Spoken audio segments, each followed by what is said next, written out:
Hello, everybody. It's another Friday, which means this is another Experience Investigators Ask Me Anything webinar. I'm Jeannie Walters, and today we're going to be talking about how to improve your Voice of the Customer program with listening posts and the questions to ask as you set up, evolve, and just dress your listening posts with your customers. So, we always love hearing from everybody who joins us today. As you're joining us, let us know where you're from and what time is it where you are. I'm in Chicago, Illinois, and it is 11 a.m., almost on the dot. It is on the dot, 11 a.m. So I'm just curious, as you're joining us from different time zones, where are you joining us from and what time is it where you are? And as always, we are going to do this to answer your questions. So if you have questions throughout this presentation, feel free to drop those in and we'll be sure to address those together as we're here live. If you're watching this on replay, feel free to ask questions and I will do my best to go back and answer those as well. And if you don't know that we do this every week, we do this every Friday on YouTube and LinkedIn. And if you'd like reminders on that, just go ahead and go to bit.ly/CX Weekly. You can see the link there in the lower third and sign up for reminders for that. And for those of you who haven't already signed up for our exciting project this year called Year of CX, that's another thing. You can sign up and get free resources. There are tools, techniques, different things that will help you in your role as a customer experience leader. And you can sign up completely for free. It's yearofcx.com. And we are seeing some people who are both regulars and newbies. So let us know where you're from and what time it is where you are. And we have a worldwide audience, which is always really exciting. So for those of you who don't know me, I'm Jeannie Walters. I am CEO and founder of Experience Investigators and a customer experience keynote speaker. And we always love hearing from you. So feel free to reach out on Twitter or LinkedIn or Facebook, all of these different places that we live digitally now. This year in 2020, I've been really enjoying connecting with customer experience leaders and teams through both coaching and small workshops and larger trainings and keynotes. And we're able to do that all virtually and digitally, which is pretty exciting because we have these tools now that still allow us to stay connected in this world and this year that has been unlike any other, as you all know. So I'd love to hear from you. My background, I've been doing this for about 20 years. I love thinking through the customer journey, thinking through how can we innovate on behalf of our customers. And I love that this community thinks that way too. So thank you for joining us. As always, we have David with us, our Director of Marketing. David, how are you today? Hey, everybody. I am doing well. We've got folks joining us from all over. I've got reports from a couple folks that they might be getting some audio echoes. So let us know. I'm curious to hear if those echoes are coming, if you still hear those echoes when I speak, or if they're just coming from Jeannie. And if anybody else is experiencing those echoes, let me know. If it's a widespread issue, we can try to troubleshoot, because hearing is important. But in the meantime, let's check in and see where people are coming from. We've got Tyler still in Ohio, where it is lunchtime. Patrice, great to see you. Jenna in Toronto. And then we've got a couple folks from Nigeria where it's 5 p.m. We've got London, 4 p.m. We've got Ceylon joining us from Turkey where it is 7 p.m. Wow. So thanks everyone for spending your mornings and evenings and afternoons with us. Yeah. Quick update, yeah, from Patrice and John, both say that they restarted the video and it resolved. Oh, So perfect. if you are experiencing any echoes, it sounds like just exiting out and then that classic turn it off and turn it on again. It seems to Yep. be solving the issue. I wish we could do that with the year, right? Just like, Yeah, have we tried restarting? yeah, yeah. Well, it's good to see everybody. I saw an MIZ in there, ZOU for Mizzou. Love it. Mhm. And yeah, it's always fun to see where you guys are joining us and what time it is. And it shows me your dedication to this and how you're willing to do the work. And I really, really appreciate that about all of you here. So thank you for joining us. And why don't we go ahead and get started? Let's do it. Let's do it. So we are talking today about customer listening posts. And as we go through this, it's important to know that we're all speaking the same language. So here's how I think about customer listening posts. There are specific tools, locations, mechanisms to gather customer feedback along specific touch points of the customer journey. So this can look like a whole bunch of different things. It can be a quick, survey asking about customer satisfaction. It can be one of those happiness scales where you say you've had a great experience on the tablet and you just hit that happy face. It can be what you're hearing on a regular basis from frontline workers. It can also be specific ways to interact with customers, making sure that, for instance, if you have a mobile app, you are using a mobile tool to get that feedback in the moment from customers. But a lot of times when we talk about this in the context of the bigger voice of the customer program, we don't necessarily think through every single point of why are we asking for this? What are we doing with it? What can we do better with all of these listening posts? It can be really tempting to gather everything. And so today, we're going to talk about what these things can do for you, but then we're also going to walk through some questions because listening posts are absolutely integral to gathering the right insights at the right time in order to drive action. They can also provide some color commentary to the regular, more broad use feedback that you gather, the different surveys and things like that. Listening posts can give you a more qualitative response sometimes. It can also help you in that moment really understand the touch point, really understand the journey, and really understand your customers who are experiencing things along that journey as well. That can give you some great information too.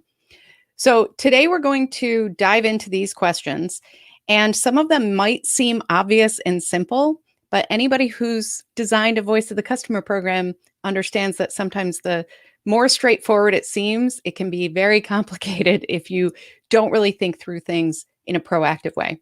So the first question, what feedback do we want? Where on the journey should we ask for feedback? How will we use the insights gathered? How will you close the loop with your customer? And finally, how do you decide what to keep, evolve, or remove? And this is, I think, a key question for 2020 and for 2021. So we're going to talk about that one as we get to it. So the first question to ask, again, seems so obvious, but what feedback do we actually want? How do we set this up in the right way? Because it can be really tempting. And I have found, and you guys let me know if this fits, I have found people in customer experience, we're really curious people. We want to know. We want to understand. We want to gather all the feedback we can because we believe that will help us understand our customers and their journey better. But if we ask for all the feedback all the time, then that can actually be a detriment to collecting the correct feedback at the correct time from the right customers.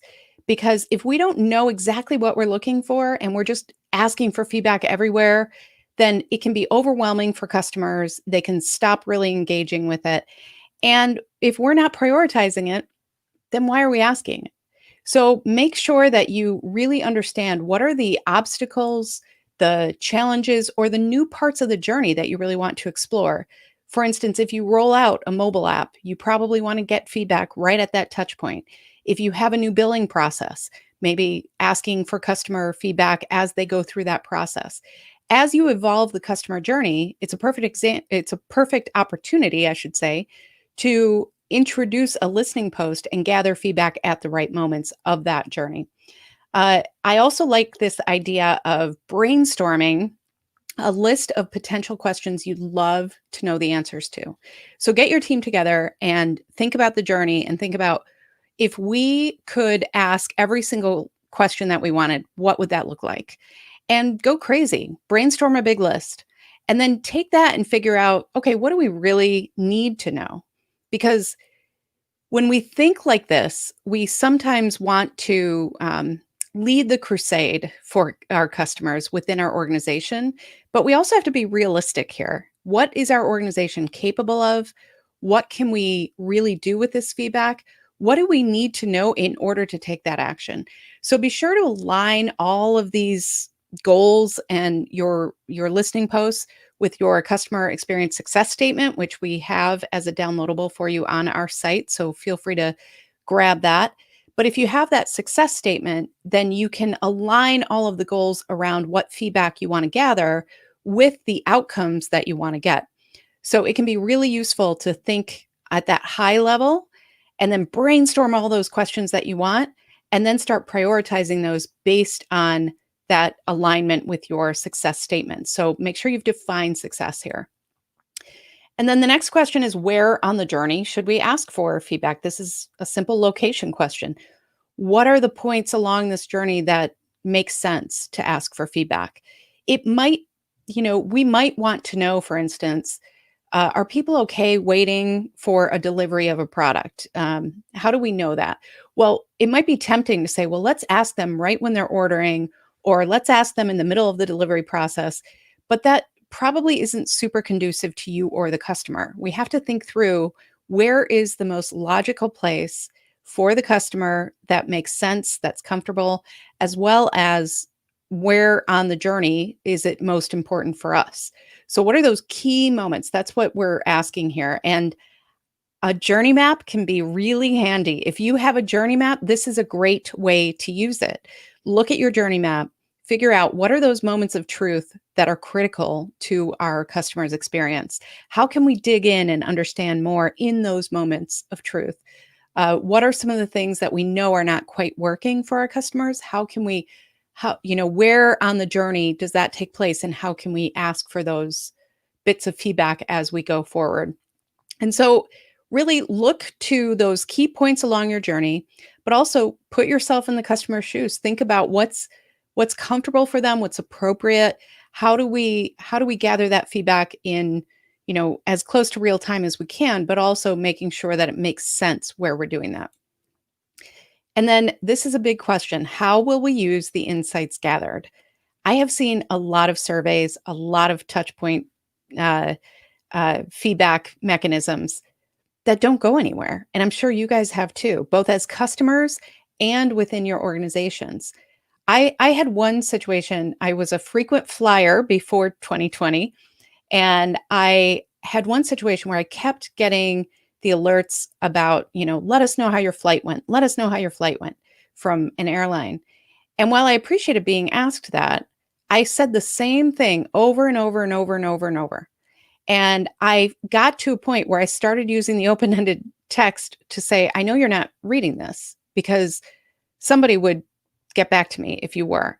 And it just felt silly. And so after a while, I stopped providing feedback because I knew it wasn't going anywhere. All of us have known that feeling as customers. On the inside of an organization, sometimes we have to really articulate this to other teams. If they say, we want to know about this group and we want to know what they're thinking, it's really important to ask, what will we do with that? How will we use those insights that were gathered? What are the actions that you're debating? What's the outcome that you're looking for? Because gathering feedback for feedback's sake, it's frustrating for customers and it's frustrating for customer experience leaders. Because if you can't really control the actions, if you can't hold other people accountable to make those changes, then you may want to rethink the listening posts if they're not really leading to any outcomes. And then we want to think about, how do we close the loop with our customer? And this is one of the more challenging parts of any voice of the customer program I found. And now we have some really robust tools out there that help us with alerts and things like that. But before you introduce a listening post to your customer's journey, make sure you understand, okay, when they give us feedback that we need to respond to, then who do we need to alert? How do we hold them accountable? And how do we communicate back to the customer? All of those things are really important. If you find that you might not be able to do that in a timely manner, then coming up either with a workaround where you're communicating with the customer and saying, this is what we're doing, even though you might not be seeing the result of this yet, that's important. And the other thing is to think about the positive side of this. How are we letting customers know that their ideas, their suggestions, their feedback, their input created a better customer experience for everybody? I had this happen as a customer with a software that we were using as a team a couple of years ago, and we were looking for some specific features that just weren't there. So we let them know we're looking for this. And they said, "Yeah, that's not really on our roadmap. But we've heard this from a few different people. Thanks for the feedback." So they replied, but there was no real action taken. And so I was really impressed when about 4 to 6 months later, they emailed me and my team directly and said, "Hey, those features you were looking for? We launched them and we wanted you to know." And so it was such a great way to build a relationship with the brand, and it showed me that they were closing the loop with all these customers who had these suggestions. It's a really powerful way to engage with customers when you share with them, "Look what you did. You helped us do this, and now it's going to be better not just for you, but for everybody." So thinking through those scenarios of how can we close the loop? How can we make sure that we are addressing customer concerns and complaints in a really timely way, directly back to them, and that we are sharing with them why their feedback is valuable, why it is making the world a better place, why it's making the product a better place, all those things. It can be really, really helpful. And that's a great part of our jobs, right? When we actually see the innovation and we see that things are changing, it can feel so good to share with customers, "You know what, you helped us here. You co-created in a way." Really important step. And then finally, this one I think gets overlooked a lot. And it's really important because when we look at listening posts, sometimes we set them up and they are, integrated with our tools, and we're getting the feedback and we've got the reports, and it can feel kind of automatic after a while. But we have to keep challenging ourselves, asking, how do we know when to keep a listening post, when to remove it, or when to evolve with it? And when you look at 2020, this became really important. There were some voice of the customer programs that relied heavily on in-person interactions. Maybe they had the tablet with the smiley faces, as well as asking people, after an interaction to fill out the comment card or the survey. Or maybe they prompted, mini surveys when somebody had an experience in store or something like that. Well, a lot of those interactions went away in 2020 or were severely reduced. So suddenly the insights you're getting might not be exactly the insights that would help you today. So knowing what are the right insights that we need today can be incredibly important. And this is about both changes within the customer journey and changes in the world, changes in your marketplace, or changes in your customers. If you are serving a certain population and they're staying with you along their life journey, that's a different consideration of where to interact with them and how to gather that feedback. So we really need to think through, are these listening posts serving us today? And another thing I've seen happen is we set up a listening post because we know that there's an issue. And so sometimes, the one I mentioned in the blog this week is about a mobile app that we knew was having problems with findability. People couldn't figure out where to go on the app. So we kept gathering feedback through these listening posts on the app itself. And then the digital team revamped it completely, used all that feedback, and it was a dream. And so all of a sudden, 12 months later, we're still collecting feedback, and it's not really telling us anything because we know that it's a better app. We've improved it, we've used it, but we just kept asking, and there wasn't really that impetus on the other side to do anything with that because we had solved that issue for at least the short term. So really think through, is this listening post necessary? And if so, what will we do with it? Do we need to evolve? Can we, if you're finding that your customers are experiencing some feedback fatigue, this can be really helpful to prioritize where is this really helpful for the insights we need today.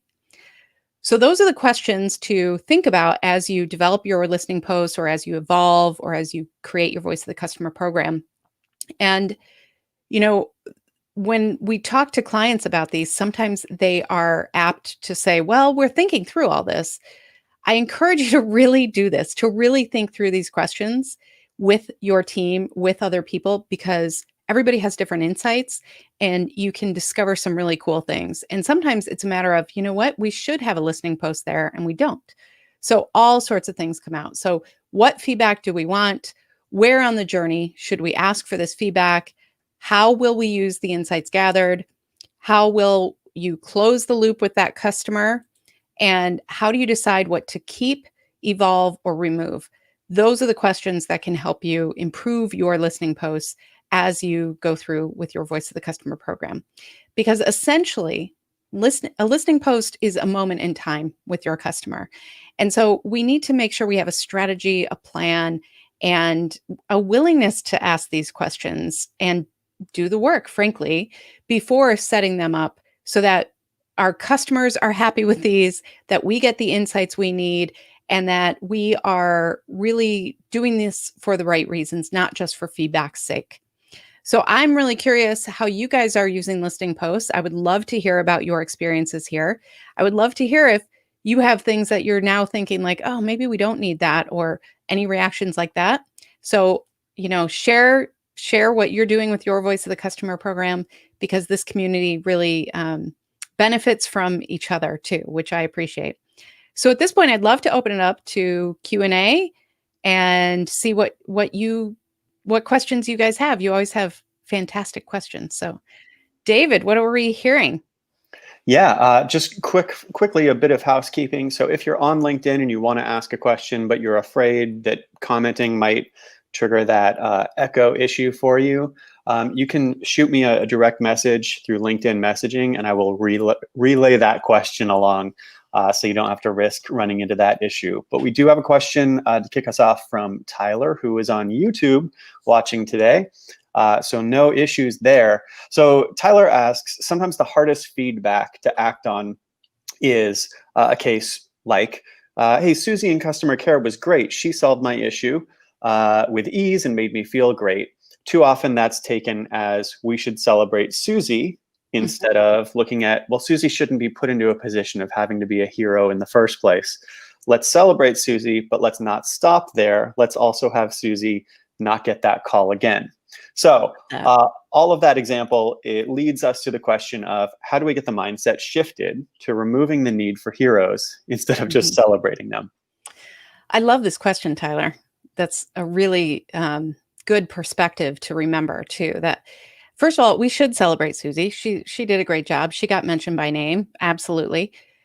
I like to then kind of reverse engineer what Susie did, because usually the Susies of the world are providing some best practices that we need to document, we need to train, we need to help others understand. And so that's what I like to do in order to take action on that. I also agree that if we are providing customer service because something in the experience broke down, because something in the journey didn't go as planned, or the customer was confused by something or other things, that's another great thing to really start prioritizing, right? And if you say, well, Susie saved the day because this person's widget broke, what's making the widget broke or break? And how can we address that in the journey? How can we be more proactive about that customer experience? So those are a couple ways that I think we can actually take action on that. But going back to your question about mindset, I think this is where customer experience professionals, we have to be constant communicators and storytellers. We really do. And so if you look at what happened with the customer who ended up praising Susie, tell that story as much as you can and talk about like what would happen if we could prevent this. Well, that's where we go back to the goals. We go back to we have SMART goals, things like that. But thinking about how will this help the company if we solve this customer problem? Well, it could reduce costs of customer service. That's one thing that seems really obvious. The other is maybe we maybe we look back on this customer's feedback and they were pretty negative until they got Susie. So yeah, Susie saved them, but we've already chipped away at that trust and that loyalty leading up to it. So what would happen if we could increase loyalty and start tying those things together so that you have the goals of the company, the goals of the customers, and lining that all up as why we care about customer experience and why we need to take these actions. But it's a great, great question. I think it's really important that instead of just celebrating our rock stars, just relying on them, we learn from them too. Here's a question from Nada on LinkedIn. When we're asking our customers to provide feedback, how can we actually improve their engagement? How can we incentivize that? Yeah, there's a few different schools of thought on this. And, you've all seen things like if you add a sweepstakes entry for, an Amazon gift card or something, that can increase engagement rates. It depends on your customers. It depends on your organization. It depends on your industry. It depends on the culture. It depends on all these other factors. But there are ways to incentivize customers. I have also found that letting them in on, like, not just a thank you, not just, hey, thanks for the feedback, but giving them a little bit more than that in communication can help too. And that can be something simple like, hey, you want to see what we're working on? You want a behind the scenes video? That gets unlocked by giving us your feedback. That can be we can get really creative because these tools now are so responsive, and we know that we can ask a one question survey and get a lot of insights. And so that's another thing, is to make sure that you're not asking questions that you don't need to ask, that you're not asking too frequently, and that you are giving customers choices of how to give you feedback as well. So there are programs now that, and by programs, I mean tools, I guess, where you can have a constant tab for feedback on the side of a website or a mobile app or a mobile site, anything digital, and it's up to the customer to pull it out. So if they're having an issue, then they know that, oh, I can do this right here. They don't have to wait and search for how do I provide this feedback. That can be really helpful. And the other thing I would say is real people responses, customers love them. So if you are, sending kind of that generic thanks for your feedback, that might not really be a great way to engage. If you're sending something that is more like, hey, I'm Sam and I work in customer service and I'm really happy you gave us that feedback, and we'll keep you posted on what we do with it. Something we have to make sure we can do that, but that personal response can go a long way to encouraging future behavior like that too. So there are different ways to incentivize. The biggest thing I think that we're seeing now is we need to provide choice for our customers on how they give us that feedback. And so that's why it's important to think about these listening posts. How do we design them in a way that gives customers that option to give us the feedback in the way that they want to give it to us? I'm going to call out a comment from Patrice. So she mentioned that for feedback currently, they've just got an open text box on their website. Mm, And so, Patrice, I know you say you're looking to replace it. And of course, in the context of this webinar and this conversation, we're talking about ways to optimize. But I just want to applaud you for having an open text box, yeah. genuinely, because that is infinitely better than having no option at all. And it's very easy to think, oh, well, an open text box isn't perfect enough. It's not exciting Mm. enough. So we're not going to have that. But so congratulations on having an open text box, genuinely. Well, it's a great point. Like, don't let what is the expression that you and I use, David? Like, don't let perfect be Don't the enemy of done, right? exactly. And I think that when we are talking about these things, they can get really complex quickly. And the important thing is just to try stuff, figure out, what can you do today? Where are the options for feedback? And what will you continue to learn from it? I'm curious, Patrice, with that open text box, where does that information go and how do you prioritize it? How do you figure out who needs to see it? How do you react to, how do you close the loop? All those things. So I'm not sure if this is enough space or time for you to type out an essay about that, but I'm just personally curious about that because that's the challenge, and that's why we tend to lean into the surveys like customer satisfaction or NPS that give us those numbers that are aggregated. And so I'm just curious how you guys are doing that, but it's a really good point. Do what you can and let customers give you feedback however you can, and they will. They will. Let's jump to another question while Patrice works on her 5-paragraph essay. Uh, Sorry, uh, Patrice, you got homework. yeah, but Patrice did give us a quick answer. She says it comes to her and her team, and they all work on it. Oh, excellent. Okay, good. Thank you for sharing that. Thanks, Patrice. So here's a question from Olatoye, who asks, what is the most effective way of closing the loop? Great question. And I'm going to give that classic answer. It depends. Because when we talk about closing the loop, I think I always think about it as a two-sided coin, I guess, where we have to close the loop with our customer. We also have to close the loop with our employees. We have to figure out what is it that they need to do and how can we support them. So that's the first step, is figuring out who needs to know this feedback, what are they going to do about it, and what do we need to do to support them. Sometimes we need to, you know, have all hands on deck if it's a little bit of a crisis. Sometimes we need to say, you know what, this is going to be pretty challenging and it's going to take some time. How about I communicate back with the customer, let them know we're working on it, and then when you're done, please let me know so I can update the customer. So the internal process is the most important part of this. But then closing the loop can look a few different ways. I mean, a lot of times it is an email. It's something that it's a piece of communication telling the customer, we heard you, here's what we're doing about it. Sometimes it's a phone call. I have lots of examples where if it's a serious issue that's escalated up the chain, an executive will call, sometimes the CEO will call the customer directly and say, we heard you, we are working on this, or this is what we're doing about it, or this is why we can't necessarily deliver this. But having that one-to-one conversation can be very, very powerful. But there's also this macro level of closing the loop where if you've heard from many, many customers over a period of time, weeks, months, sometimes even years, about certain things that people want, then that's when you announce things publicly and maybe reach out to those customers and say, hey, we wanted to make sure you saw that we're doing all of these things, kind of like that example I gave you before.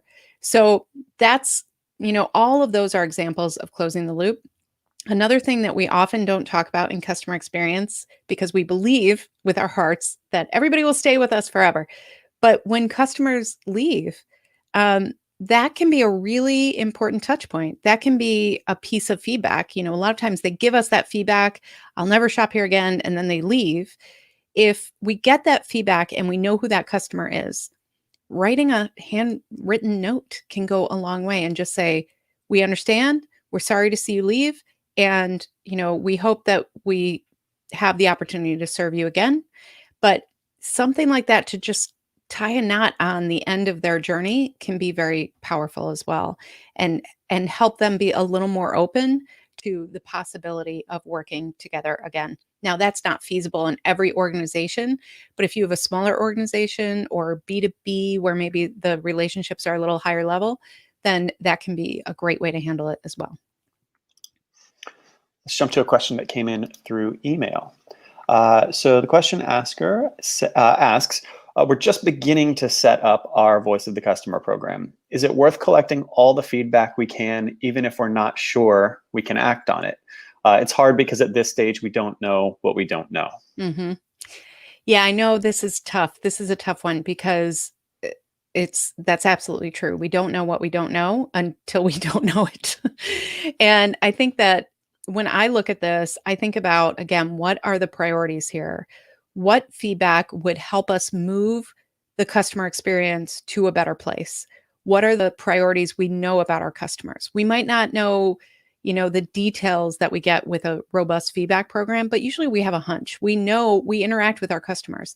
So we know, what they really, they want more ways to contact us on a, 24/7 schedule. We know that's a pain point for them.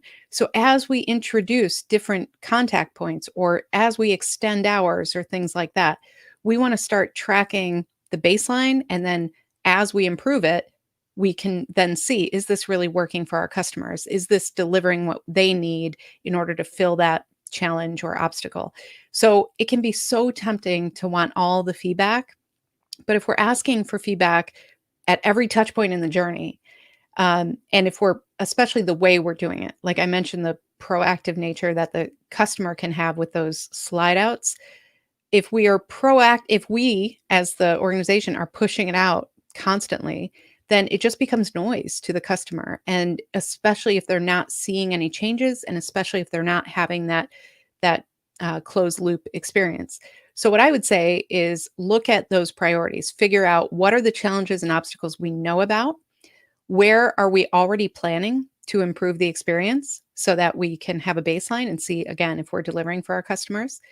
And then what will we actually do with these insights? If we cannot answer a heck yes to will we be able to use this in a timely and meaningful way, then we shouldn't do it. And I know that's that can feel wrong because we definitely want to hear feedback that customers want to give us. But usually we do have a centralized location. I mean, Patrice's text box on the website is a perfect example of this. Usually there's still one place that if somebody really wants to give us feedback, they can. But when we're talking about listening posts, we're talking about really specific places along the journey to ask for feedback. And that's where we need to prioritize a bit and we need to figure out, are we able to use this feedback in a timely and meaningful way? And if we cannot confidently say yes, then we need to put that on the to be done list when we get there list. Help yourself evolve first before you really put all the onus on the customers to give you all the feedback. Nick commented with some details on the software that his team is using and some of their techniques. And one that I wanted to highlight was, he says, we do customer interviews to collect feedback, Mhm. which gives us a lot of insight to compare what we think is the most important thing and what's actually most important to the customers, kind of checking those assumptions. Yeah, I really appreciate you bringing this up, Nick, because I can't believe I didn't say it. Actually, it's in the blog, I think. But yeah, customer interviews. I love customer interviews. I think those are so revealing, and they can tell you so much in such a short amount of time. I kind of rely on the who was it? Jakob Nielsen, I think, who was like one of the original user experience guys. He talks about how you can discover 80% of your problems with 20% of your customers. And I really believe that's true. So if you are interviewing, you start really hearing from different customers what their priorities actually are. And then you can translate that into, okay, where do we need to dig in more? Where do we need to put this into our program?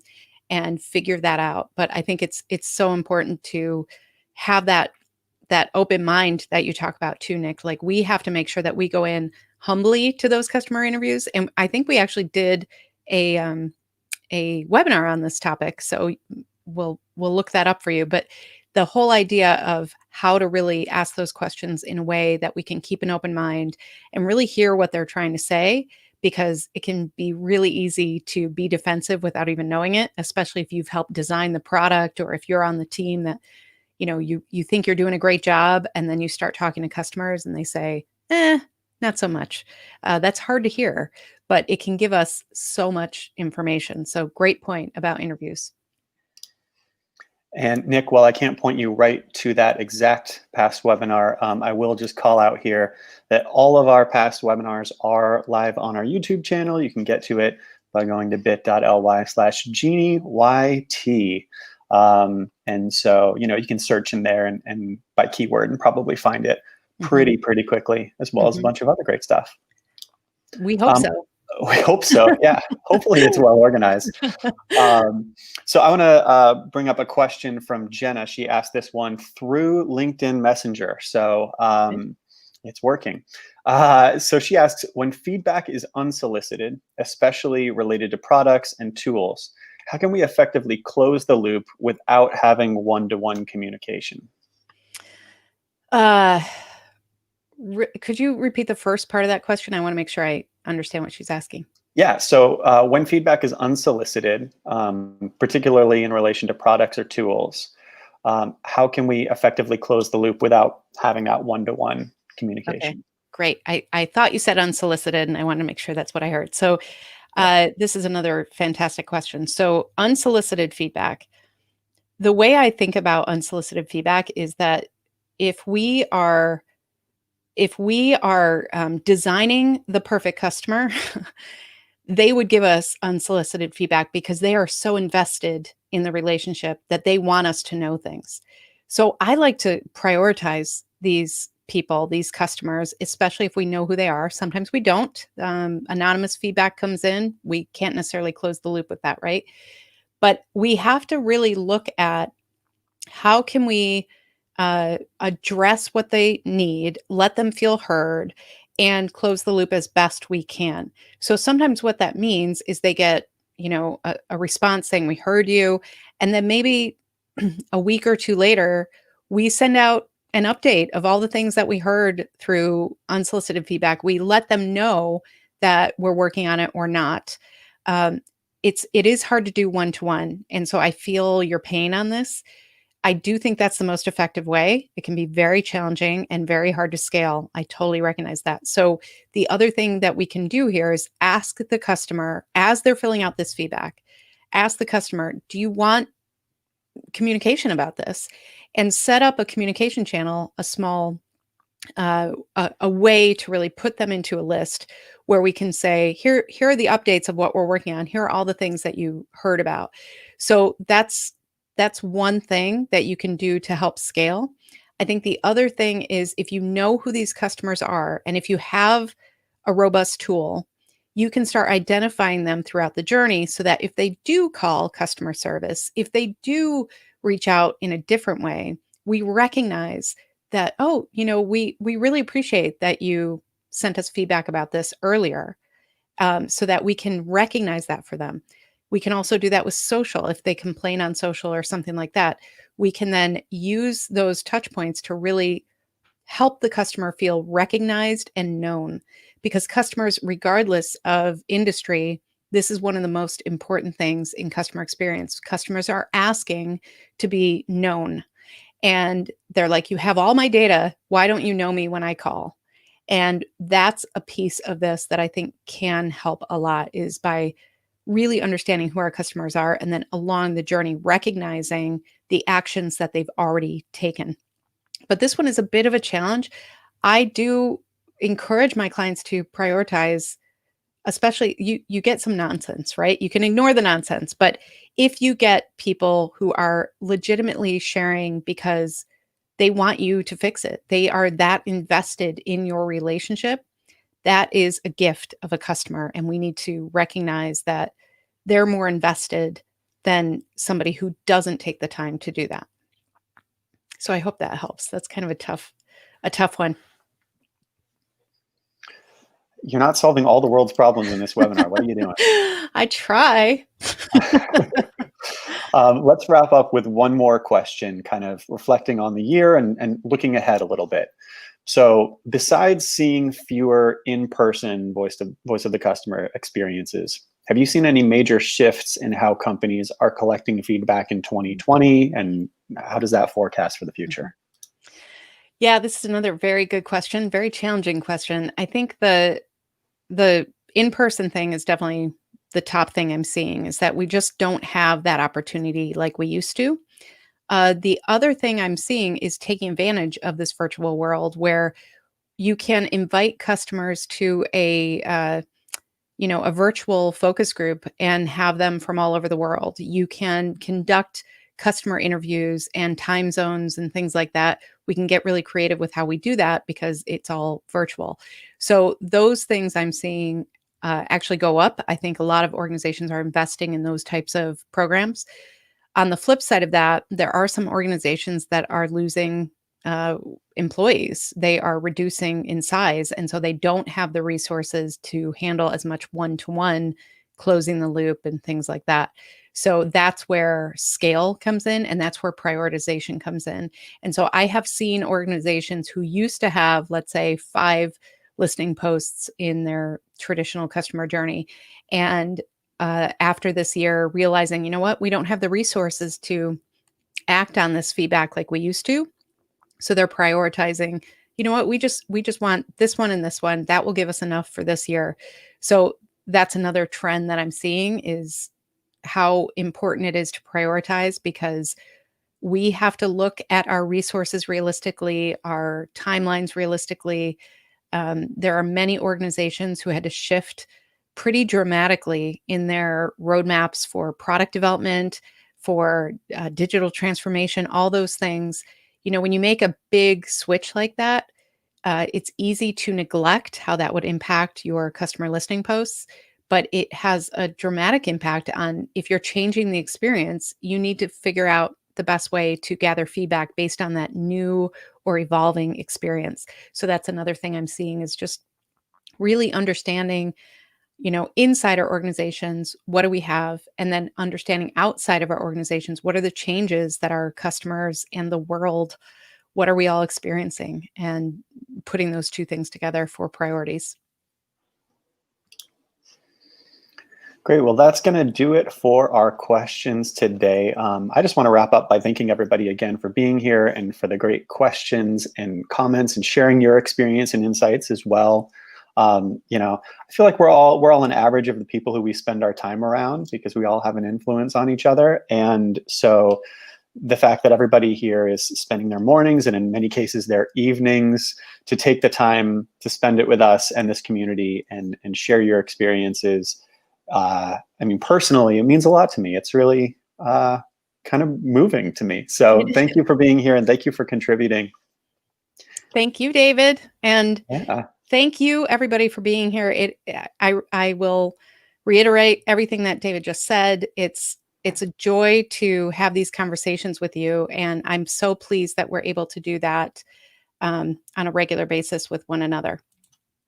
So thank you for being here, and we do this every week.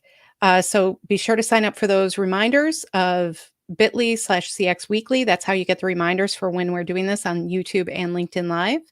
And then who am I not to ask for feedback if I am a customer experience professional, and especially when we just talked about all these listing posts. So we want to hear from you. Please let us know, you know, is this working for you? What can we do differently? How can we improve?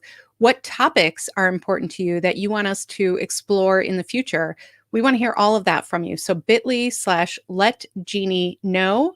That is something that is there because we want to hear from you. So please take advantage of that as well. And I also want to let you know that next week we're going to be doing this again, and we'll be talking about employee experience and how that intersects with customer experience along the employee journey. And we'll be sharing some tools and things like that when we meet together next week.